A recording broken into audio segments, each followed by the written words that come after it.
Hi అండి, ఈరోజు అయితే సండే అంటే చికెన్ స్పెషల్ ఉంటుంది. కానీ ఈరోజు అయితే నేను రొయ్యలు అయితే ట్రై చేయబోతున్నాను. ఎప్పుడు తినలేదు, ఫస్ట్ టైం రొయ్యల కర్రీ అయితే చేస్తాను. చూడండి, మార్కెట్కి అయితే వెళ్తున్నా. ఎలా ఉన్నాయో రొయ్యలు, చాలా రకాలు ఉన్నాయి, మీకు కూడా చూపిస్తా. చూడండి.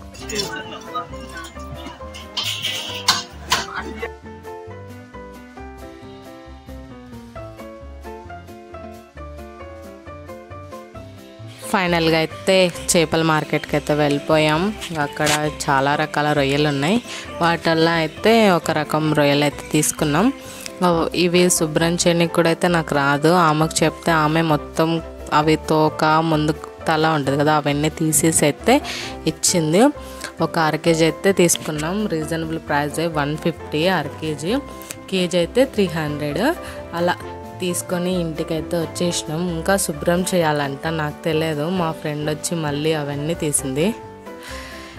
నేను ఫస్ట్ టైం కాబట్టి ఏం అర్థం కాలే, అందుకే తనైతే పిలిచినాం.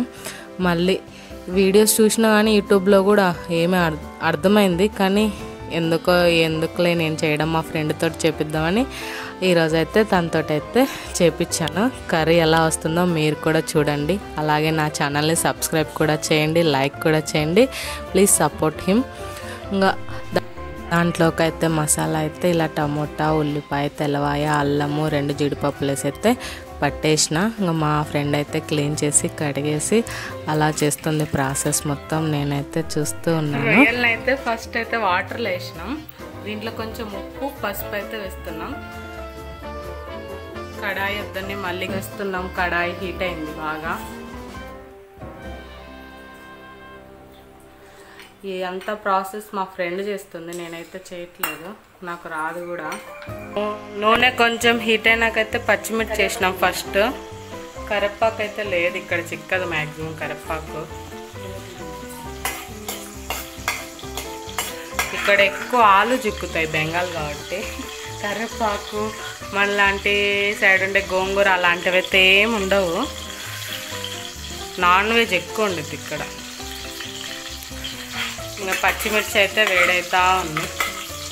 ఇందాక చూపించిన మసాలా అయితే ఇలా పట్టేసినా మెత్తగా. ఇంకా నూనె హీట్ అయిన తర్వాత పచ్చిమిర్చి వేగిన తర్వాత ఇంకా ఈ మసాలా కూడా దాంట్లో అయితే వేసేస్తున్నాం.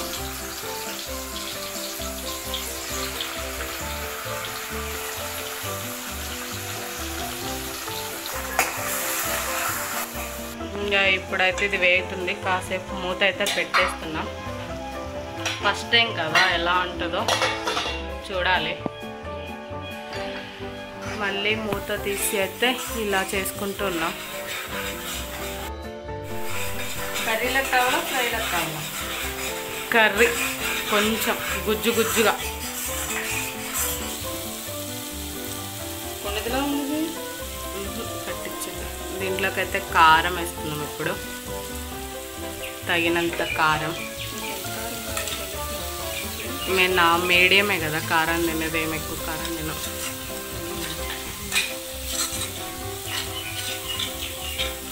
మసాలా అయితే బాగా వేగిపోయింది.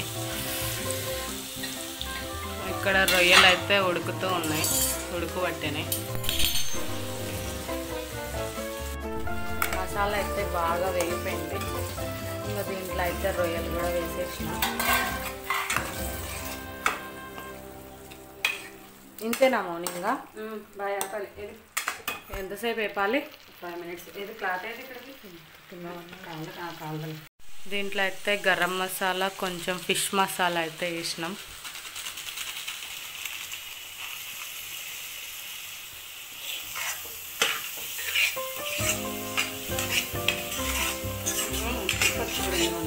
ఉప్పు చూడాలా?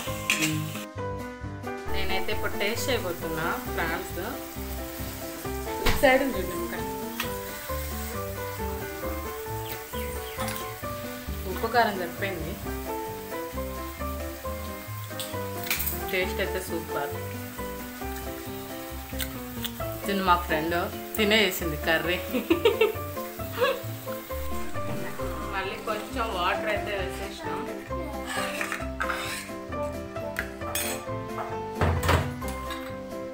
ఇవన్నీ మూత తెచ్చి చూసినాం, కర్రీ అయితే నోరూరిపోతుంది, స్మెల్ కూడా బాగా వస్తుంది. ఇంకా కొంచెం ఉడకబెట్టుకుంటాం. చూడండి గుజ్జు గుజ్జుగా అయితే అవుతుంది. ఇంకా 2 minutes అయితే ఉడకబెట్టుకుంటాం అంతే. చాలా ఈజీగా సింపుల్గా అయితే మా ఫ్రెండ్ కర్రీ అయితే చేసేసింది, ప్రాన్స్ కర్రీ. దీన్ని ఇంకా కర్రీ అయితే అయిపోయింది ఫైనల్గా. ఇంకా స్టవ్ అయితే ఆఫ్ చేస్తున్నా. దీన్ని అయితే దీంట్లోకి రైస్ చపాతి చేసేస్తున్నా. మా వారు వచ్చి టేస్ట్ చూస్తాడు ఎలా ఉండిందో. ఇప్పుడైతే మా బావ రొయ్యల పులుసు టేస్ట్ చేస్తాడు. దాంట్లోకి అయితే వెజ్ బిర్యానీ చపాతి చేసిన. తిను బావ ఎట్టుందో టేస్ట్ చేయి. ఫస్ట్ టైం టేస్ట్ ఇన్ రొయ్యల పులుసు.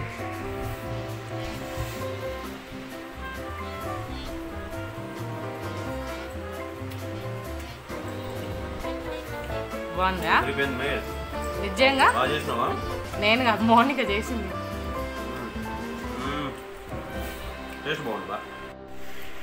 టేస్ట్ అయితే చాలా బాగుందండి. మీరైతే నా ఛానల్ని ఫస్ట్ టైం చూసినట్లయితే సబ్స్క్రైబ్ చేసుకోండి, అలాగే లైక్ షేర్ చేయండి. Bye bye.